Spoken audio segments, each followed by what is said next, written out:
Okay, good morning. So we are on the middle of chapter 178 in Yalta Rosh Hashanah, Kuf Ayin Ches, and we're looking at halacha number 8.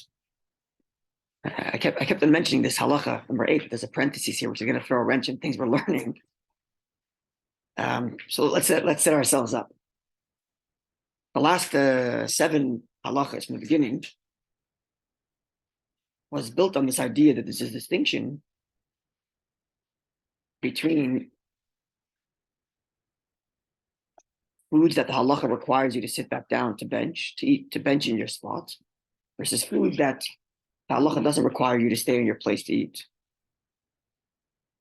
Now, putting aside for now the discussion as to whether or not you're allowed to leave your place before you've done the benching, which we learned you're not allowed to, we're discussing someone who did walk away from his meal. So if he's eating the kinds of things that the halacha says, hey, you should be really back in your spot and doing the benching, even though you aren't because you walked away, but the halacha is still considered as if your meal isn't over, and therefore no new bracha hamaitzi when you eat somewhere else, or if you come back and eat, no new hamaitzi, because the halacha says your meal continued. If you're eating the kinds of things that to begin with, the halacha doesn't say that you have to bench in the spot that you ate, then walking away constitutes the end of the meal. And therefore, if you're drinking a glass of water here, and you walked out to the next room and you want to drink a glass of water there, even though you didn't say the bar nefashos here. That was the premise we were working with. However, you might remember that back in the Gemara, there was an opinion that disagreed with this. And there's an opinion, Rav Sheshes specifically, who said that whenever you move location, you have to make a new bracha. Even if you're eating the kinds of things that you're supposed to be staying in your place to bench. You walk away, that's the end of the meal. It doesn't matter what you're eating. Unless you left some people behind and they anchored you to your meal. Right? That was the other opinion in the Gemara. Now, the post-Talmudic halachic authorities themselves dispute as to which of the 2 Talmudic opinions is correct. So the dispute endures. So now the Alter Rebbe is going to discuss that other opinion. And going to help us parse between the 2. Right? So opinion A is, at least in principle, that if you're eating if you're eating the kinds of food that the halacha says you belong benching in your spot, then your meal isn't over until you bench, even if you walked away.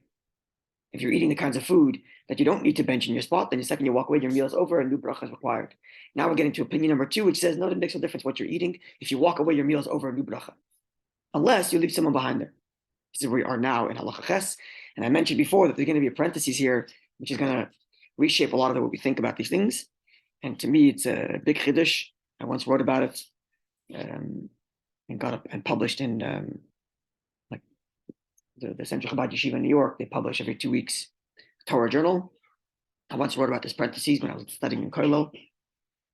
And I wrote the article concluding saying, if someone has anything to add, please respond.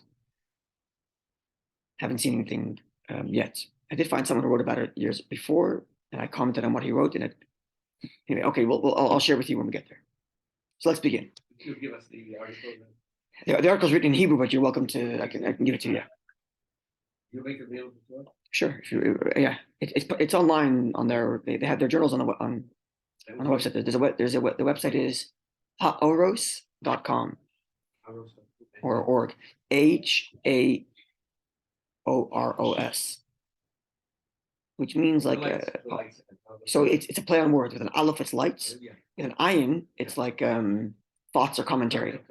Like ha'ara is like a footnote. It's what year? When did I publish it?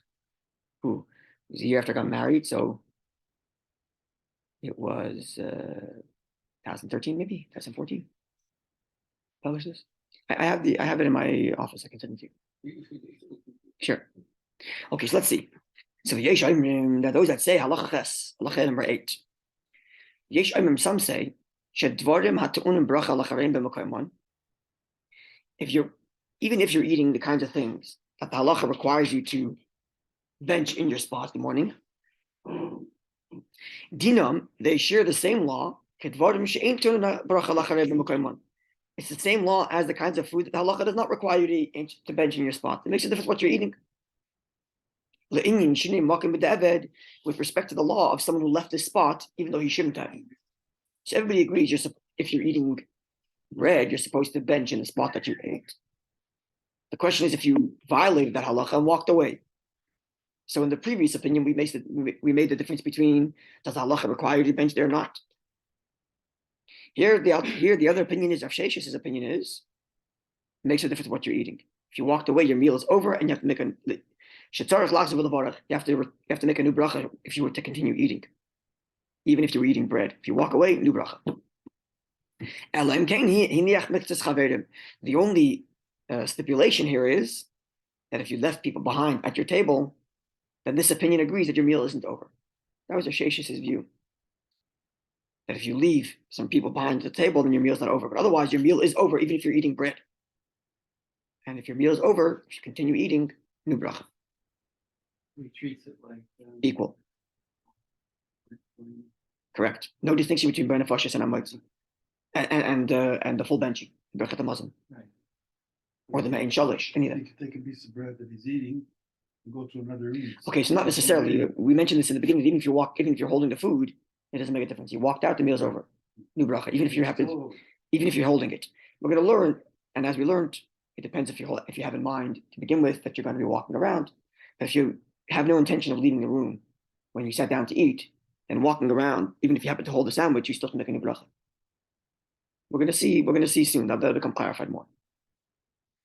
But this opinion agrees that in the first instance, one is not allowed to leave their spot without first benching.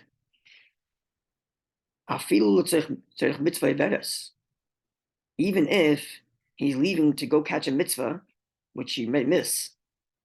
Another difference between this opinion and the first opinion. The first opinion, which anchored you to your spot because halacha says come back and bench, says, look, you shouldn't walk away until you bench. But we still consider you anchored to your spot. And therefore, if you're running to catch a mitzvah, go do it because you can come back anyway. You're anchored to your spot. But this opinion says, when you walk away, you're no longer anchored to your spot. And therefore, even if you're running to catch a mitzvah, don't do it. Another distinction. But it comes down to the same question.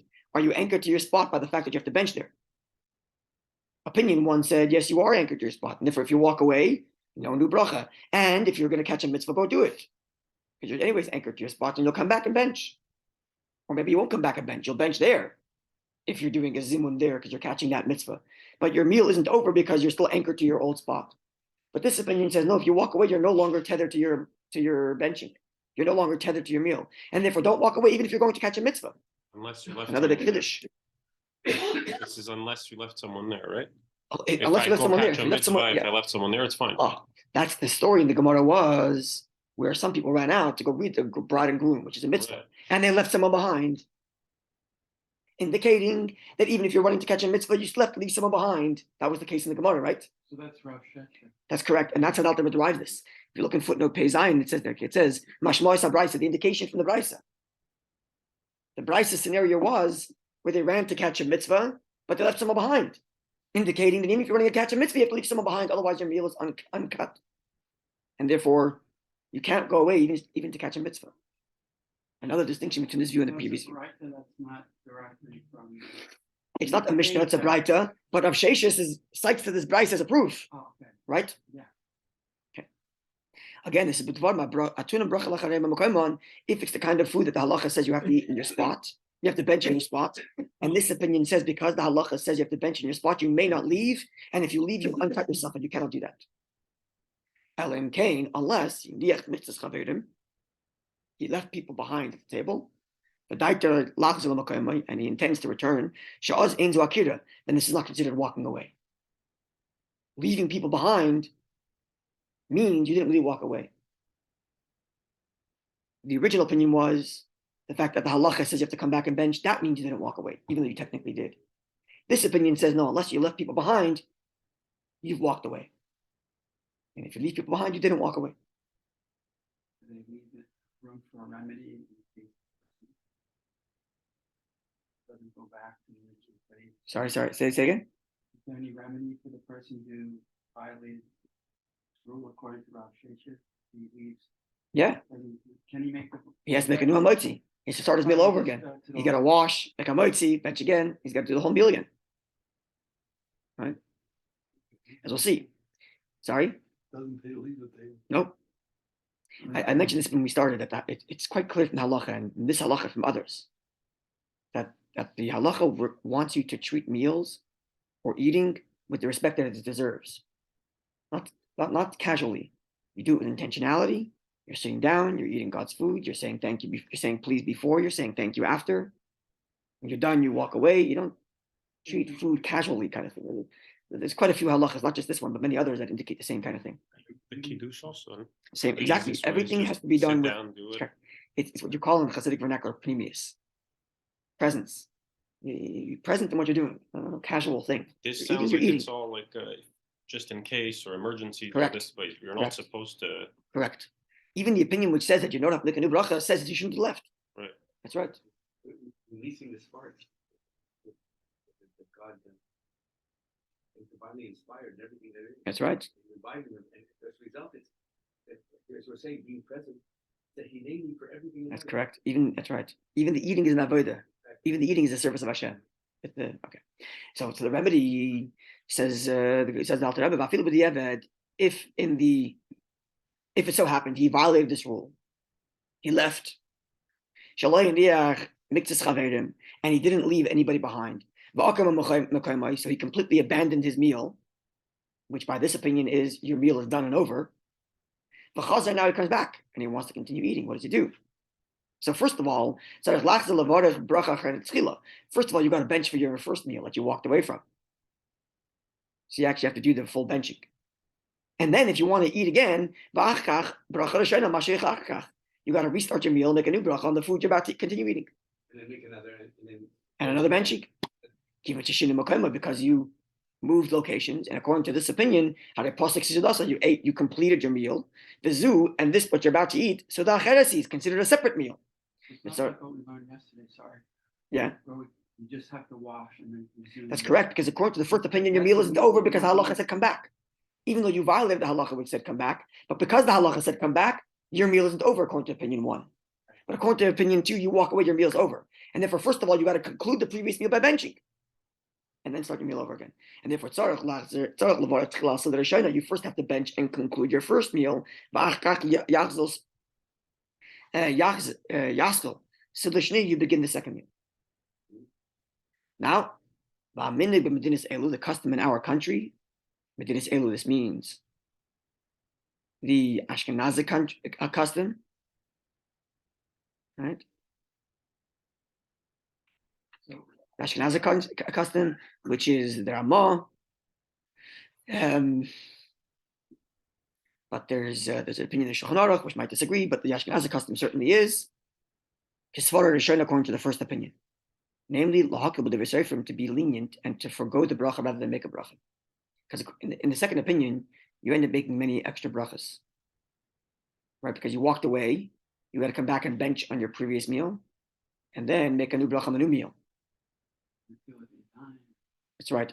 And we are lenient to be. Yourself. Sorry? You can also start getting confused if you do it, stop. Certainly. Do it, stop. But there are those that follow this opinion, this Really? second opinion, So yeah. This is alachad. This is like The Ashkenazi custom is to follow the first opinion, and if not to make a new bracha when you washed. If you washed, and to follow the first opinion that the washing anchors you, the hamaitzi and the benching anchors you to your original meal, and if you walk around, no new bracha. Oh, okay. Even though the second opinion disagrees. You have to wash. But you have to wash if you diverted your attention from keeping your hands clean. You have to wash again, even if you're not making a new hamaitzi. That's correct. That's what we learned yesterday. Yeah.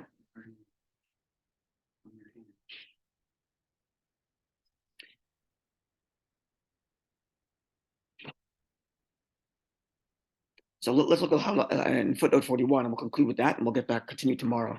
I have to cut a little early because I'm sit downstairs. But this is an important footnote. So what did we say here? That the custom is to be lenient because it's rabbinic law. Brachas are rabbinic in nature, blessings, and therefore you have the issue of, God forbid, saying God's name in vain if you make a bracha when you're not supposed to. So if we're in doubt as to whether or not you should make a bracha, you don't make a bracha. This is a rule in general, right? And the Sephardim take this actually much more seriously than the Ashkenazim do ordinarily, even though here it's the reverse. But usually, so for example, the Sephardim, the women do not make a bracha on lulav because it's a time-bound mitzvah for which they're not obligated, and therefore they should make a bracha that says we are obligated to do the mitzvah. The Ashkenazim do, women do make a bracha on the lulav, even though they're not biblically obligated. And we understand the mitzvah, which you commanded us with your mitzvah, is not to talk about the specific person holding the lulav, but in general, you command the Jews. Right? They still perform the mitzvah. So Or is that some Sephardim, I don't even think they do that, but even the ones who wouldn't make a bracha certainly on lulav and esrog. But the Ashkenazim do. So here, says the Alter Rebbe, the bracha hamoitzi is rabbinic in nature. Right? So you walked away from your meal.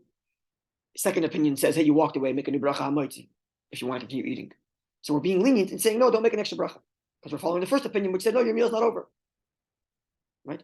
But what about the after blessing? The after blessing is biblical. The benching is biblical. It's a pasuk. You eat, you be satisfied, bench. Bless. So the after bracha, which you're also required to do here, if according to opinion number 2, if you walked away, you have to first do the birkat hamazon of the previous meal before you start your new meal. What about that one? You're being lenient on a biblical commandment. Right? Follow? Yeah. you should bench that? And then not make hamoitzi after. How do you do that? Yeah. So let's look at footnote 41. For the recitation of all blessings before eating are of rabbinic nature. That's why we're lenient and we don't make that bracha hamoitzi. Moreover, even regarding the blessing of grace, the after bracha for the first meal, which when one ate to the point of satiation is a scriptural requirement, the issue at hand, the ruling that changing one's location is considered the end of the meal and requires the recitation of grace is of rabbinic origin. So even though the mitzvah to do the grace after meals is biblical, the fact that walking away constitutes the end of a meal, that's rabbinic. Right? Which means rabbinically it might be a new meal, but biblically I'm still fulfilling my obligation when I do the after blessing after the second meal. And therefore the question here is only rabbinic, and because it's only rabbinic, says the Alter Rebbe, we're going to forgo opinion 2, and if you washed, even if you walk around, you walk away, don't make a new meal, even though you shouldn't have. Okay, we're going to get more details about this, and then that parentheses I kept on referring to, God willing, tomorrow. But we're getting closer and closer to some clarity as to actual practice. Right? We started off with like 1,000 different details and things, and we're slowly narrowing it down to more and more clarity. So more of that will come. Okay, wonderful day, Yidden.